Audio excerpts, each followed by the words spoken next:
Hello students, आज हम लोग रीजनिंग का चैप्टर काउंटिंग ऑफ फिगर्स के बारे में जानेंगे। ठीक है, इसके बेसिक के बारे में जानेंगे, इससे किस तरह से सवाल पूछे जाते हैं, उसे किस तरह से हल किए जाते हैं वो भी जानेंगे। अब पिछले कुछ वर्षों में जिस तरह से सवाल पूछे गए हैं और उसे किस तरह से हल किए जाते हैं वो भी जानेंगे। ठीक है, तो आज सबसे पहले बेसिक के बारे में जानते हैं। काउंटिंग ऑफ फिगर्स मतलब हुआ कि एक फिगर आएगा, उसमें उसी प्रकार के कितने फिगर है ये आपको बताने होते हैं। ठीक, अब इसमें किस तरह से पूछे जाते हैं, ये हमेशा ही पिक्चर फॉर्म में रहेंगे। ठीक है,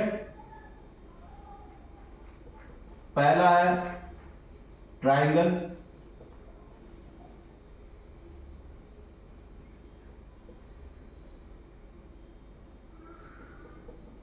दूसरा है स्क्वायर,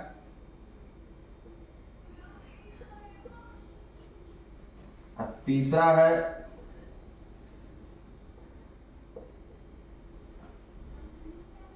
रेक्टेंगल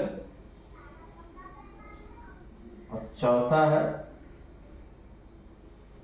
क्यूब। ठीक है, चौथा क्यूब है। ठीक है, इसी फॉर्मेट पे आपको ज्यादातर सवाल पूछे गए हैं। अब आपको देखना होगा कि पहला, दूसरा, तीसरा, चौथा, ये तीन जो है, इस तीन से सबसे ज्यादा पूछे जाते हैं सवाल। क्यूब से भी मिनिमम आते हैं 0.1% या 0.2%, रेयर आते हैं। ठीक है, लेकिन ये तीन से सबसे ज्यादा सवाल आते हैं। 99% सवाल आपको यही तीन से आएंगे, इसलिए ये तीन तो आपको कवर अप करना ही होगा। ठीक है, अब देखिए इसे बनाते हैं कैसे हैं, पहले ट्रिक जान लेते हैं, उसके बाद सवालों पे आएंगे। अब है स्क्वायर,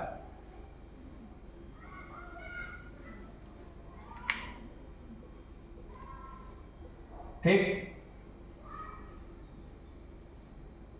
ये स्क्वायर हुआ,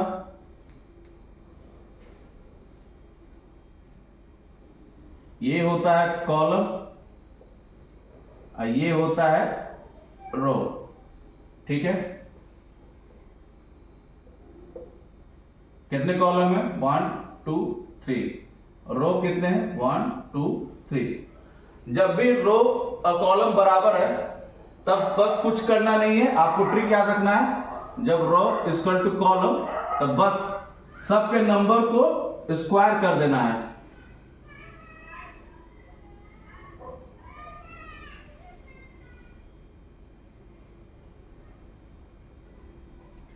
अब जैसे देखिए यहां पे पहला लिख रहे रो का 1 square plus 2 square plus 3 square. ठीक है, अब है कॉलम का 1 square plus 2 square plus 3 square.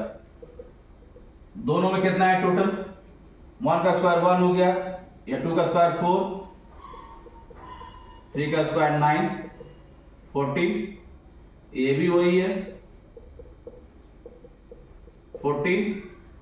अब आपको ऐड कर देना है जो आया है रो प्लस कॉलम को। 14 प्लस 14 इक्वल टू 28, यानी 28 इज द राइट आंसर। जब भी पूछा जाएगा कि इसमें जब भी रो इक्वल टू कॉलम होंगे स्क्वायर में, तो बस कुछ नहीं, स्क्वायर करके रो कॉलम को ऐड कर देना है। जितने नंबर आएंगे वही उतने ही स्क्वायर इसके अंदर पाए जाएंगे। ठीक है, अब इतना खोजना आपको नहीं पड़ेगा कि ऐसे ऐसे बांट बांट के खोज रहे, ABCD लिख के खोजे, तब तो बहुत टाइम मिलेगा। ये ट्रिक लगाएंगे, बस कुछ ही सेकंड में आपके सवाल हल हो जाएंगे। ठीक है,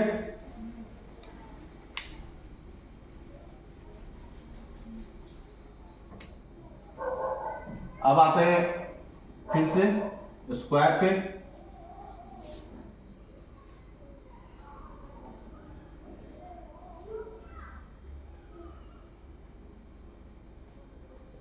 टू थ्री फोर, 1 2 3 4। ठीक है, ये भी रो इक्वल टू कॉलम है। ठीक है, स्क्वायर है, क्लियर। इसमें भी वही तरीका अपनाना है।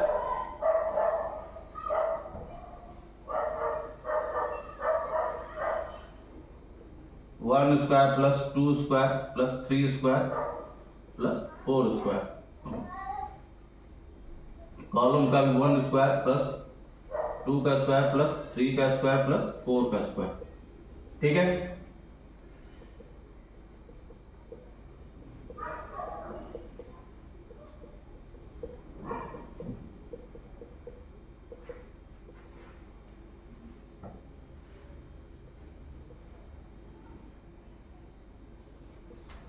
अब ये दोनों को ऐड कर देना है, तो 30 प्लस 30 यानी 60, यानी इसमें टोटल, इस स्क्वायर में टोटल 60 स्क्वायर है। ठीक है, क्लियर है। जब भी रो इक्वल टू कॉलम होंगे बस स्क्वायर करके स्क्वायर कर देना है।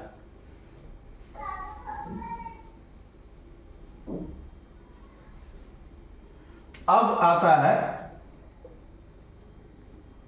कि जहां पे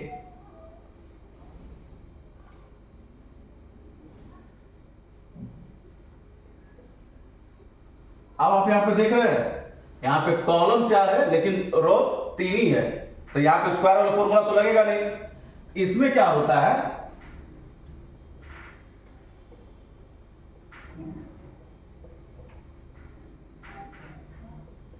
इसमें क्या होता है, जो सबसे लार्जेस्ट कॉलम है वो सबसे लार्जेस्ट रो से मल्टीप्लाई होंगे, मतलब 4 इंटू 3, 3 इंटू 2 और 2 इंटू 1। जो रह गए जिनका कोई काम नहीं है उसको छोड़ दो। यहाँ पे 1 का कोई काम नहीं है क्योंकि अब यहाँ पे रो है नहीं, तो इसका कोई काम नहीं।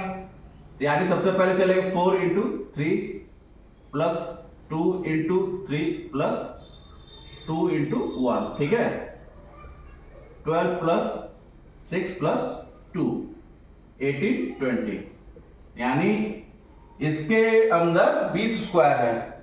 ठीक है, लेकिन ये अब कब करेंगे, जब रो इक्वल टू कॉलम नहीं होंगे। रो इक्वल टू कॉलम नहीं होंगे तो आपको लार्जेस्ट कॉलम से लार्जेस्ट रो को मल्टीप्लाई करना है और फिर उसको ऐड करना है। ठीक है, अब आते हैं रेक्टेंगल पे।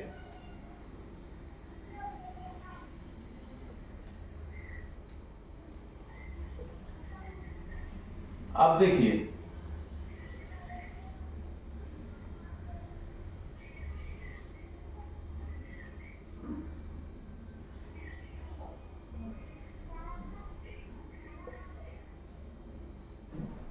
ठीक है, क्लियर है।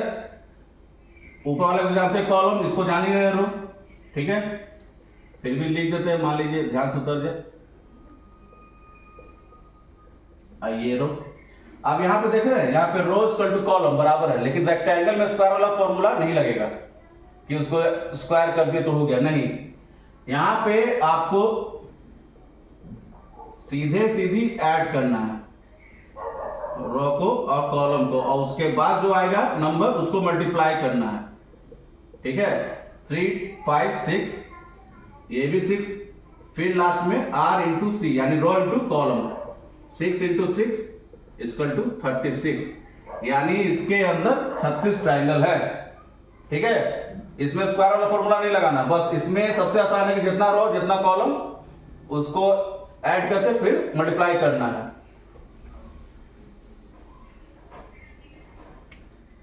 अब देखिए,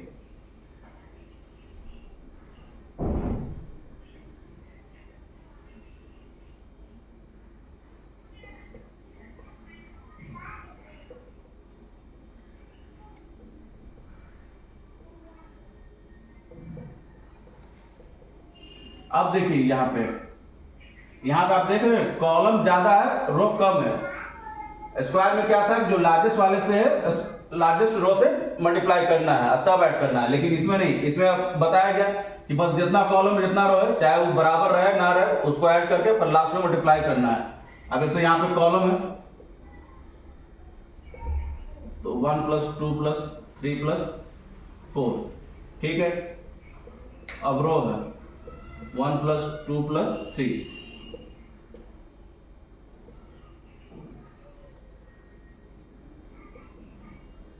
कॉलम इंटू रो, यानी 10 इंटू 6 इक्वल टू 60, यानी इसके अंदर 60 स्क्वायर है। ठीक है, रेक्टेंगल सबसे आसान इसलिए है कि बस इसको कुछ नहीं, चाहे रो बराबर कॉलम रहे या ना रहे, बस ऐड करना है, लास्ट में मल्टीप्लाई करना है। ठीक है,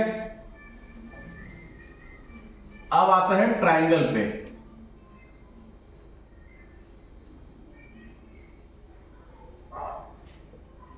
अब आते हैं ट्राइंगल। देखिए ये कितने ट्राइंगल हो गए, 1, एक ही ट्राइंगल। अब ये कितने हो गए, तब आप इसको काउंट करोगे 1 2 3। ठीक है, टाइम लेगा, लेकिन आप सीधे यहां पे लिख देना 1, जितने बटे हुए उतने लिखना है, और उसको क्या करना है, लास्ट में ऐड करना है 3। ठीक है, अब आएंगे, मान लीजिए ट्राइंगल ऐसे पूछे आपसे,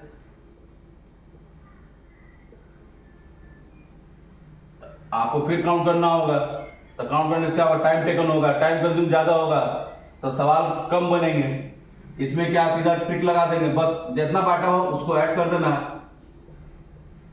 यानी 6। ठीक है, कुछ सवाल आपसे ऐसे ही पूछे जाएंगे। ठीक है, तो इसमें पूछे जाएंगे ऐसे करके कि कितने ट्राइंगल्स है। तो आप तो सोचेंगे कि बस इतने बांटा हुआ है तो 6 हो गया, लेकिन नहीं, आप यहां पे भी देख रहे हैं, यहां पे भी एक दे दिया गया, यानी एक ऊपर भी बांटा हुआ है, तो 1 2 3, ये भी 1 2 3, तो 1 + 2 + 3 + 1 + 2 + 3, यानी 12। बस जैसे बांटे, जितना बांटे, बस उसको आपको काउंट करके ऐड कर देना है। ठीक है, इसी प्रकार से आएंगे।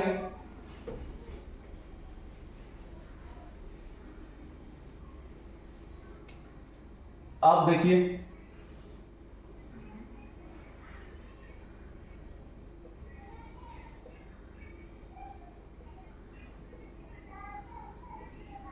ऐसे भी आते हैं, पूछे जाते हैं ना, तो आपको कुछ नहीं, यहां पे काउंट कर देना है 3 4 5 6 7 8 9 10 11 12 13 14 15 16। जब भी इस तरह सवाल आए, अंदर में इतने सारे ट्राइंगल को, आप ऐसे भी कर सकते हैं, 1 2 3 4 बेस कोई भी गिन सकते हैं, लेकिन अगर वो आपको टाइम कंज्यूम लग रहा है तो आप ऐसे भी कर सकते हैं, इंटू 2 - 5। ठीक है, अब मान लीजिए 16 है, यहाँ पे तो मानना नहीं है, टोटल काउंट मेरा अंदर में 16 ही आ रहा है, तो 16 × 2 - 5, 32 - 5 27। ठीक है, यानी इसके अंदर 27 ट्राइंगल है। इंटू 2 - 5 करना जब इस सवाल आए अंदर में ट्राइंगल करके। ठीक है, अब आप ऐसे भी देखो कर सकते हो, अगर ये ट्रिक आपको याद रहेगा तो इतना लिखने का भी जरूरत नहीं पड़ेगा। 1 2 3 4, 4 बेस हो गया, तो जितना बेस है उसका स्क्वायर इंटू 2 - 5, तो 16 × 2 - 5, 32 - 5 27। यही आया ना। अगर आप इतना भी लिखना नहीं चाह रहे तो बस बेस गिन लेना, उसका स्क्वायर करके इंटू 2 - 5। ठीक है, इसी तरह से आपको सवाल पूछे जाते हैं, आपको यही सब ट्रिक लगा के आपको उसको हल करना है, ताकि कम से कम समय पे आप उसको ज्यादा ज्यादा सॉल्व कर सके। कल हम लोग अपने क्लास में किस सवाल काउंटिंग ऑफ फिगर से पूछे गए और कैसे उन्हें हल करना वो मैं पढ़ाऊंगा। ठीक है, तो आप लोग कम से कम बेसिक पढ़ के आना, ताकि आपको समझने में आसानी हो। Thank you.